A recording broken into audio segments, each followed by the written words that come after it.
Oi pessoal, boa noite, boa tarde, bom dia.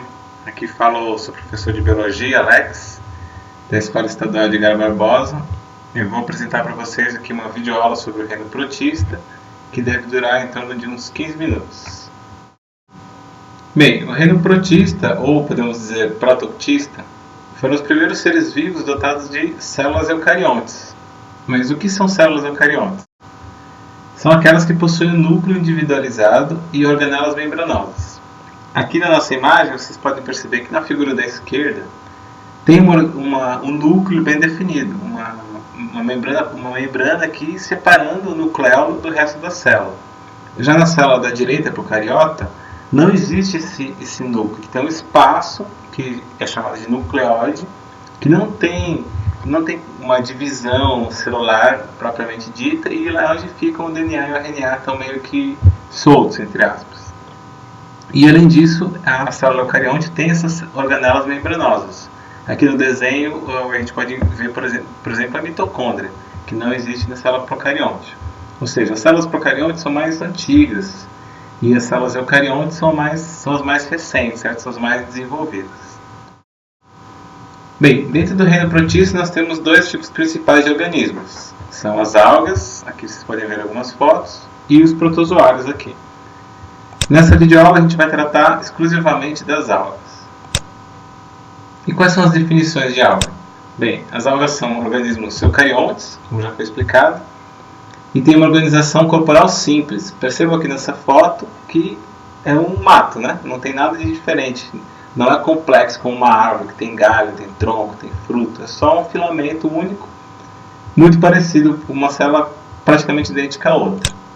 E além disso, todas as algas são fotossintetizantes. Vocês lembram da fotossíntese, né? Que gás carbônico, juntamente com a água e a presença da luz solar, as plantas fotossintetizantes conseguem produzir glicose e oxigênio. Então essa aqui é a fórmula da fotossíntese, e todas as algas produzem oxigênio a partir de dióxido de carbono, água e energia solar. Bem, existe uma enorme diversidade de algas. Se vocês tiverem a oportunidade, deem uma olhada no Google, vocês podem ver infinitas fotos de algas. Eu peguei algumas aqui para mostrar para vocês. E a maioria dessas algas são marinhas, ou seja, elas habitam os oceanos, e vocês podem perceber na foto que onde existe uma grande quantidade de algas, a biodiversidade marinha está sempre próxima ali. Tem os peixes, tem os tubarões que comem os peixes, tem os humanos que vão caçar os tubarões e por aí vai. Bem, também existem algumas espécies de algas em água doce, como vocês estão vendo aqui, um aquário de água doce com várias espécies diferentes de algas. E existem poucas espécies terrestres que conseguem habitar ambientes úmidos. Nesse caso aqui é um líquido, a gente vai chegar mais para frente nele. Além disso, essas algas elas conseguem colonizar desde águas polares, como vocês estão vendo aqui, um urso polar já está todo colonizado de alga, né, que ele fica tanto tempo dentro do mar que acabou sendo colonizado pelas algas. E até mesmo fontes termais. Vocês estão vendo aqui um geyser no Parque de Yellowstone, lá nos Estados Unidos, lá onde tem aquele desenho do Zé Comé, esse tipo de coisa. E mesmo nesse lugar super quente, uma fonte termal, ainda tem essas algas sobrevivendo ali. Bem, as algas podem ser também unicelulares, como vocês estão vendo a imagem da esquerda. São várias algas unicelulares, não é uma única só. Ou multicelulares, como vocês estão vendo essa espécie aqui, que é um filamento, certo? Quanto às unicelulares, elas vivem em águas superficiais. Vocês estão vendo aqui um exemplo de uma maré absurdamente cheia de alga, lá em alguma praia da China, não sei bem onde é. Elas são transportadas pelas correntezas, ou seja, mesmo que essas algas unicelulares elas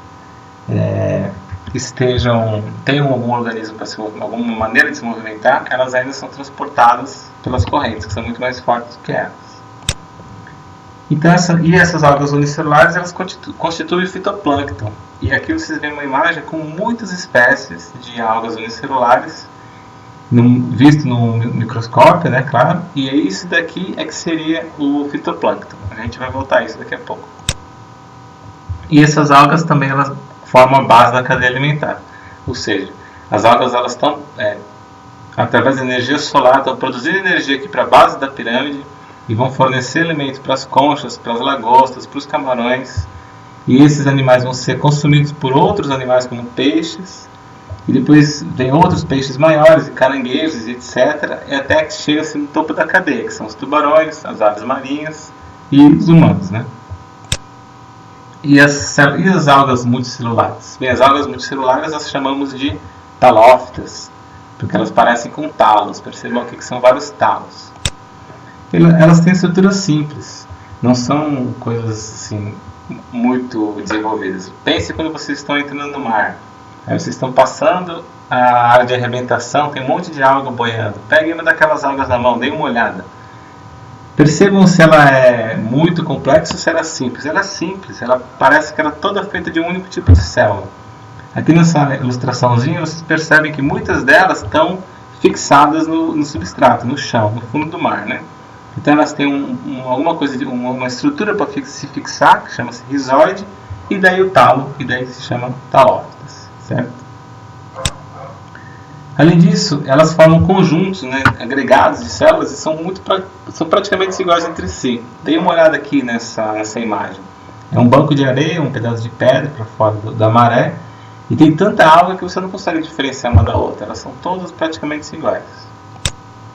Além disso, essas algas, mesmo as multicelulares, elas não formam estruturas complexas. Compare aqui uma alga multicelular, que ela praticamente é só talo e um pouco de estrutura de fixação, e agora dê uma olhada aqui na macieira embaixo, que ela tem tronco, tem galhos, tem folhas, tem frutos, provavelmente vai ter flores e sementes, certo? Então, as algas multicelulares, elas são simples quando a gente se compara com outras espécies de plantas superiores, e é daí que essas algas não estão no reino das plantas, certo? As plantas superiores, como a gente chama, tem o reino próprio para elas, que é o reino plantae.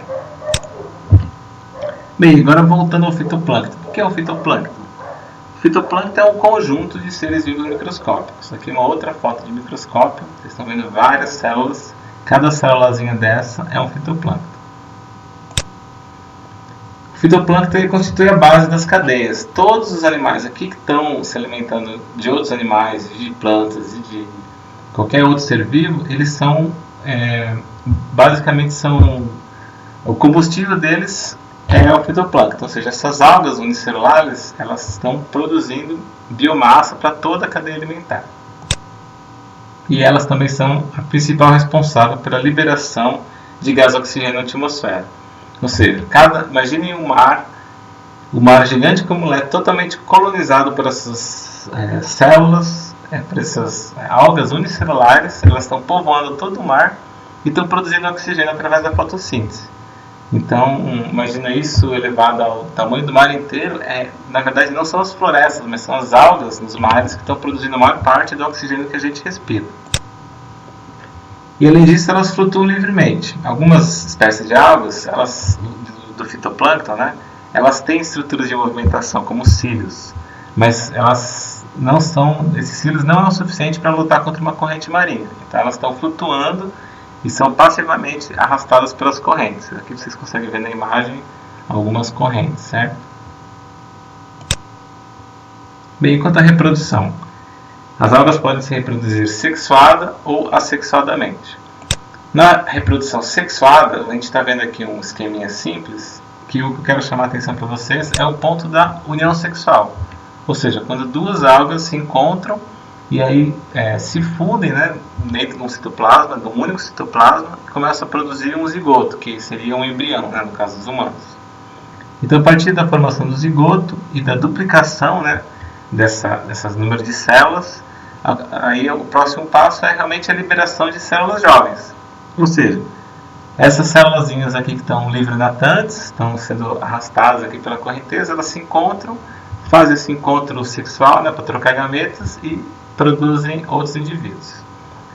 No caso da reprodução assexuada, eu quero chamar a atenção aqui à formação do zoósporo.